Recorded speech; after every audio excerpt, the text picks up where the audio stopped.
नमस्कार बच्चों, स्वागत है आपका हिंदी की कक्षा में। आज मैं आपके लिए आपकी क्षितिज बुक में से काव्य खंड का कबीर की साखियाँ टॉपिक लेकर आई हूँ। सबसे पहले हम देख लेते हैं कबीर जी कौन थे। कबीर जी का जन्म सन 1358 में काशी में हुआ था। कबीर दास जी एक घुमक्कड़ प्रवृत्ति के साधु थे। इन्होंने अपने घुमक्कड़ प्रवृत्ति के दौरान जो अपने जीवन में जैसा देखा, जैसा अनुभव किया, उन्होंने उन्हीं सब भावनाओं को अपनी साखियों में डाला। अब देखते हैं साखियाँ किसे कहते हैं।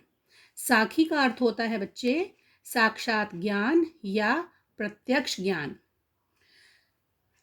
कबीर दास जी का कहना है कि हम लोगों को अपनी आत्मा की आवाज़ सुननी चाहिए और व्यर्थ के बाहरी आडंबरों की ओर नहीं भागना चाहिए।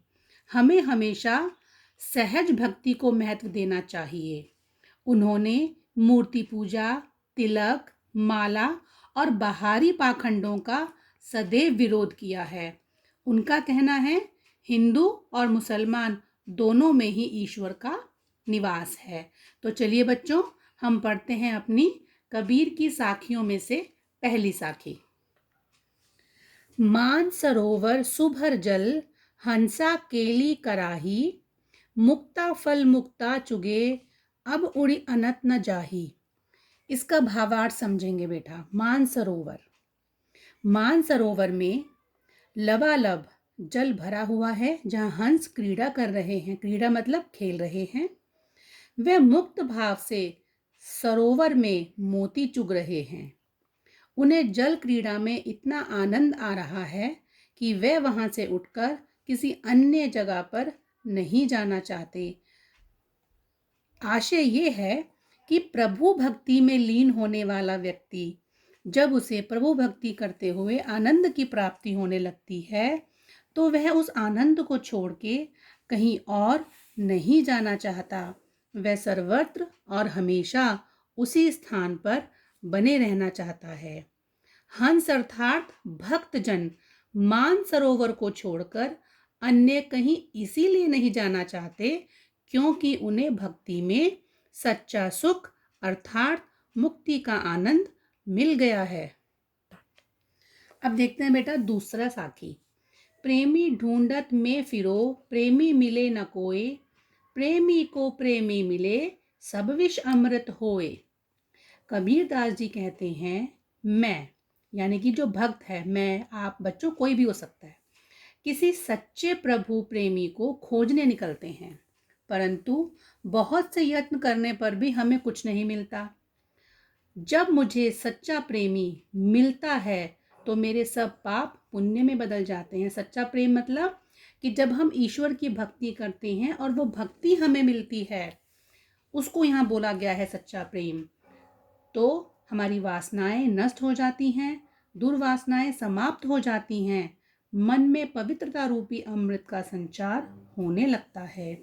यहाँ पर दो प्रेमी कौन हैं? यहाँ पर दो प्रेमी हैं जो आपस में मिलकर बैठना चाहते हैं, सच्ची भक्ति करना चाहते हैं, जिससे पाप नष्ट हो जाते हैं, पुण्य का उदय होता है, मन के सारे मैल नष्ट हो जाते हैं और सद्भावनाएं जागृत हो जाती हैं। तो हमें ईश्वर भक्ति करते हुए हमारा प्रेमी मिल जाता है। यहाँ पर प्रेमी है हमारा ईश्वर। हस्ती चढ़िए ज्ञान को सहज दुलीचा डारी, स्वान रूप संसार है भूकन दे झक मारी। हस्ती मतलब हाथी, चढ़िए मतलब चढ़ी। कबीर दास साधुओं को संबोधित करते हुए क्या कहते हैं वो कि हे साधकों, हे प्राणियों, तुम ज्ञान रूपी हाथी पर सवार होकर चलो। जब हम हाथी की सवारी करते हैं तो महावत जो होता है वो हाथी के ऊपर एक बिछौना सा बिछाता है, उसको हम दुलीचा बोलते हैं बच्चों। जब हम उस पर बैठ के जा रहे होते हैं तो हम सिर्फ राजाओं की तरह बैठ कर जा रहे होते हैं। पीछे भौंकने वाले कुत्तों को हम नहीं देखते क्योंकि वो कुत्ते ये संसार जो है वो कुत्तों के समान है, जो हाथी को चलते देखकर व्यर्थ में भौंकता रहता है।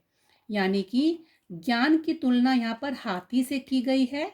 ज्ञान को यहाँ हाथी कहा गया है। ज्ञानवान व्यक्ति बहुत शक्तिशाली होता है। उसे किसी से घबराने की आवश्यकता नहीं होती। अगर ज्ञानवान व्यक्ति को कोई कुछ कहता भी है तो उसे समझना चाहिए कि संसार कुत्ते के समान है। हमें उसकी बात को नहीं सुनना है और अपने कर्म पथ पर, अपनी भक्ति पथ पर आगे चलते रहना है।